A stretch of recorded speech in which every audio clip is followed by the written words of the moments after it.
je m'appelle François de chez Vélomtech.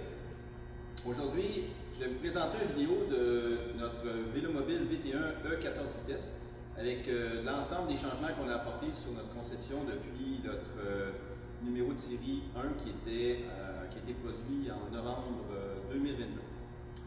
Donc, on va commencer par la partie extérieure.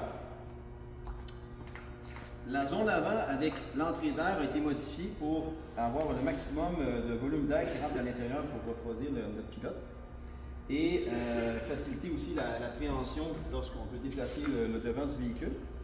Et également, on a une nouvelle option qui est un bouchon d'entrée d'air qu'on peut fixer assez facilement, comme ça, qui permet de pouvoir rouler par temps froid en évitant d'avoir trop d'air qui rentre à l'intérieur du Vélomobile. Autre élément de changement, les pentures ont été revues légèrement en termes de géométrie pour être plus robustes.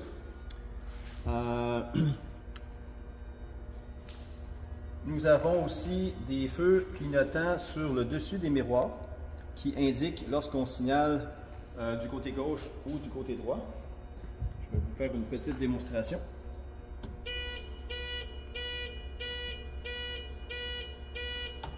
Donc l'avantage de ce feu clignotant-là, c'est que lorsqu'on est à l'intérieur du véhicule et qu'on est en train on se déplace, eh bien, si on n'entend pas bien le son là, qui est à l'intérieur de la boîte de jonction, bien, ça permet au moins de voir qu'on signale à gauche et à droite, qu'on peut arrêter le signalement. On a aussi intégré une vis une vis de sûreté pour s'assurer que le couvercle de roue avant ne sortira jamais de sa position. Parce que c'est déjà arrivé que certains avaient décroché malgré les vitres et le coup sont en dessous. On a notre nouveau logo Vélomtech, Vélomobile, ainsi que notre nouveau logo VT1 à l'arrière. Ensuite, on a comme autre option assez populaire les barrures de porte. Donc, il s'agit d'une barrure avec une clé qui permet, en tournant d'un quart de tour, d'activer une languette juste en dessous. On peut voir ici en dessous. Ça permet de barrer la porte en position, ce qui fait que lorsque la visière complète est installée, on n'a pas aucun accès à l'intérieur du véhicule autrement que de débarrer et puis soulever la porte. Au niveau de la porte, on a aussi ajouté des butées de fin de course en caoutchouc qui fait en sorte que lorsque la porte est appuyée dessus, ça évite d'avoir des bruits d'impact dans le fond entre la porte et la carrosserie lorsqu'on passe dans une zone un peu plus turbulente. Donc ça, c'est un ajout qui est intéressant pour le conducteur. On a également une autre option intéressante qui est notre drapeau, le kit drapeau qui est fixé sur la carrosserie solidement avec les nouveaux décalques imprimés dessus.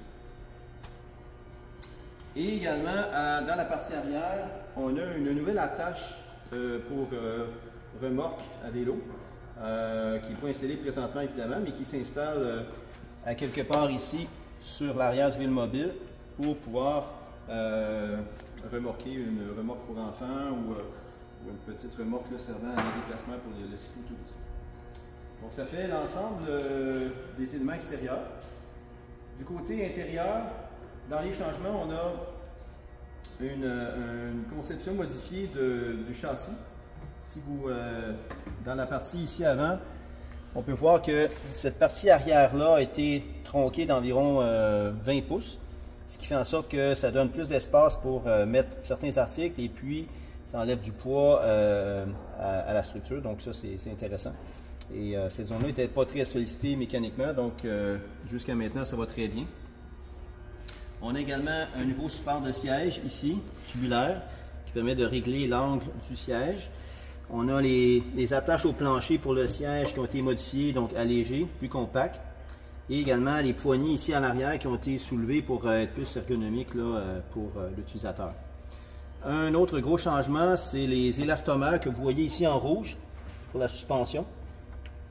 On a maintenant des élastomères qui sont fabriqués chez Vélomtech avec un uréthane adapté à nos besoins. Et on a un modèle de 30 mm et 40 mm selon le poids du conducteur.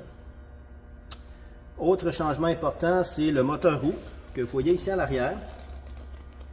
Nous avons maintenant intégré le moteur de Green Technologies, le modèle ce qu'on appelle le All Axle version 2, qui est un moteur puissant qui peut aller jusqu'à 750 voire 1000 watts et qui a une capacité de régénération aussi puissante que du moteur précédent.